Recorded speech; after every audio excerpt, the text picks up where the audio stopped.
فرمایا لہم قلوب لا یفقہون بہا، اللہ پاک جل شانہ فرماتے ہیں جس کا دل قرآن کریم سمجھنے کا عادی نہیں، لہم قلوب لا یفقہون بہا، جس کا دل قرآن سمجھنے کے لیے تیار نہیں، وَلَهُمْ أَعْيُنٌ لَا يُبْصِرُونَ بِهَا، جس کا کان اللہ کا قرآن سننے کے لیے تیار نہیں، أَمْ لَهُمْ آذَانٌ لَا يَسْمَعُونَ بِهَا، أَمْ لَهُمْ آذَانٌ يَسْمَعُونَ بِهَا، جس کا کان خدا کا قرآن سننے کو تیار نہیں۔ خدائی فیصلہ سنو، اللہ کے قرآن کا فیصلہ سنو، اللہ کے کلام کا فیصلہ سنو، جس کا کان میرا کلام سننے کے لیے تیار نہیں، جس کو میرا قرآن سن کے مزہ نہیں آتا، جس کو میرا کلام سن کے حلاوت نہیں آتی، جس کو میرا کلام سن کے لذت نہیں آتی، جس کی روح تازی نہیں ہوتی، جس کو لطف نہیں آتا، جس کو کیف نہیں آتا، جس کو سرور نہیں آتا، جو میرا قرآن سننے کو تیار نہیں، جو میرا قرآن آنکھوں سے دیکھنے کو تیار نہیں، جو میرا قرآن سننے سمجھنے کے لیے تیار نہیں، آؤ پھر خدائی فیصلہ سنو، فرمایا اولئک کالانعام، میرا فیصلہ نہیں، کسی پارٹی کا فیصلہ نہیں، کسی فرقے کا نہیں، کسی طبقے کا نہیں، کسی جماعت کا نہیں، فرمایا اولئک الانعام، پیدا کرنے والا مالک و خالق کہتا ہے مجھے اپنی کبریائی کی قسم یہ سارے جانور ہیں، یہ سارے کے سارے جانور ہیں، یہ درندے ہیں جو ایک دوسرے کو چیر پاڑ کر کھاتے ہیں، یہ درندے ہیں جو ایک دوسرے کا خون پیتے ہیں، فرمایا بل ہم اضل، جانوروں سے بھی بدتر۔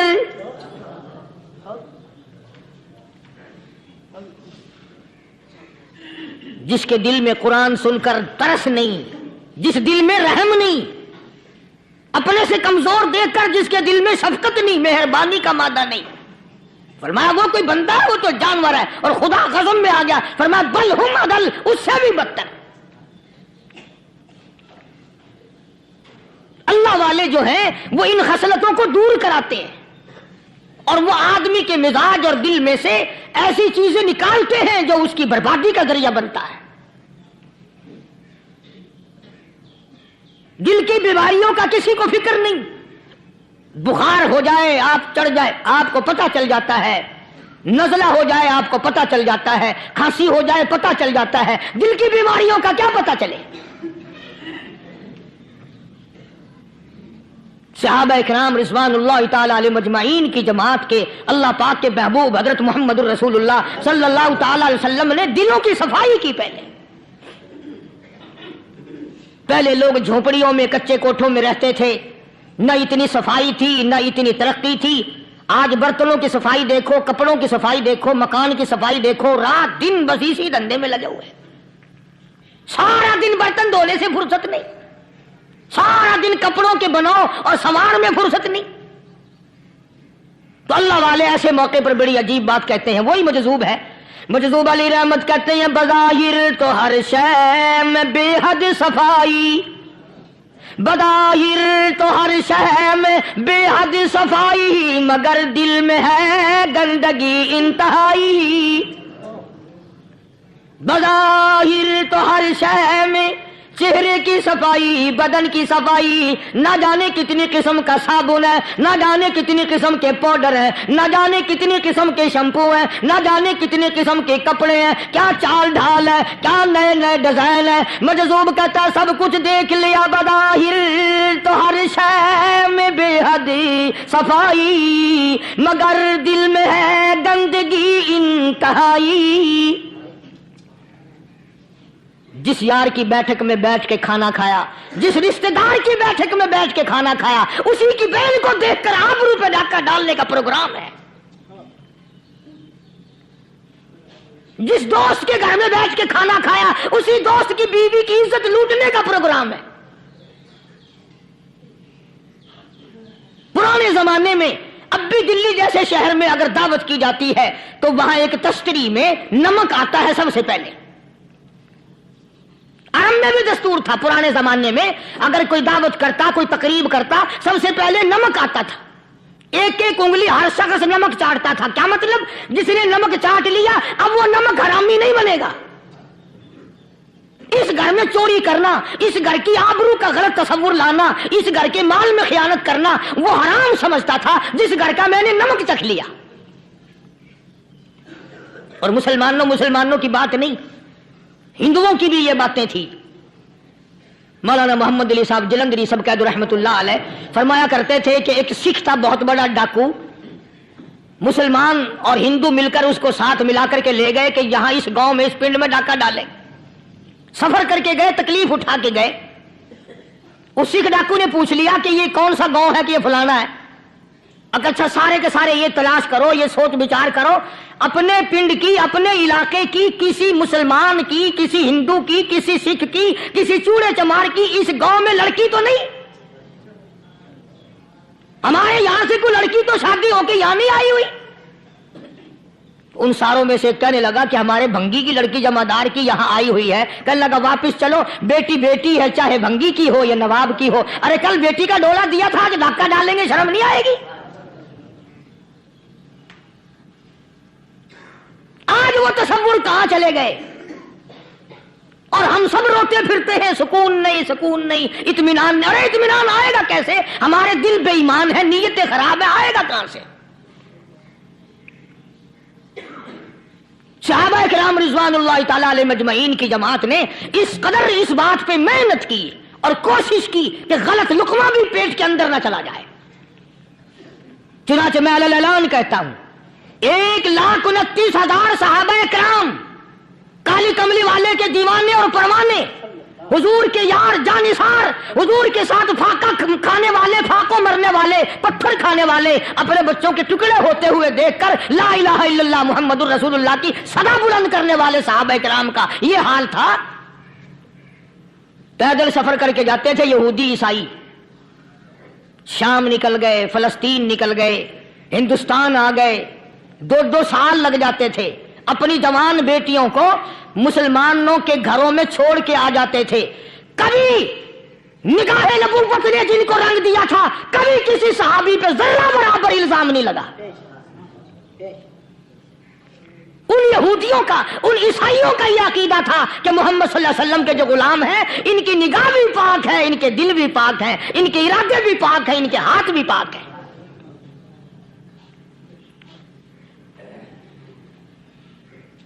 مصر کے گورنر نے، مصر کے جنرل کرنل نے خط لکھا سیدنا فاروق اعظم رضی اللہ تعالی عنہ کی خدمت میں. دور خلافت ہے حضرت فاروق اعظم کا. کیا خط لکھا کہ حضور مجھے کافی وقت گزر گیا ہے اور فلاں علاقے میں آپ کے حکم سے ہم نے جانا ہے اور راستہ صرف ایک ہے اور اس راستے میں جال بچھا دیا گیا. اب مجھے مشورہ دیں میں کیا کروں، حکم دیں مجھے.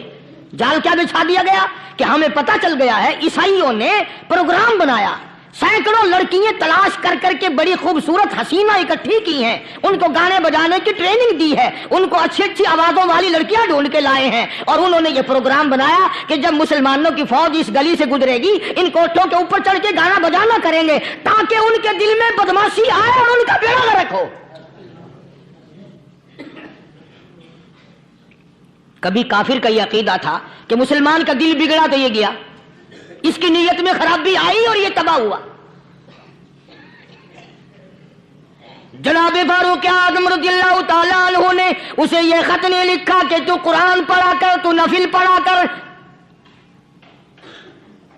امیر المومنین خلیفۃ المسلمین سیدنا فاروق اعظم رضی اللہ تعالیٰ عنہ نے اپنے جنرل کرنل کو خط لکھا کہ اس میں لمبی چوڑی فکر کی کوئی بات نہیں، اس میں کوئی پریشانی والی بات نہیں، کوئی سوچو بچار والی بات نہیں. سارے تیری فوج میں، تیری کمان میں مسلمان ہیں، سب کو اکٹھا کر لے، ساروں کو اکٹھا کر کے قرآن کریم کے سورت نور کی 2 آیتیں سنا دے.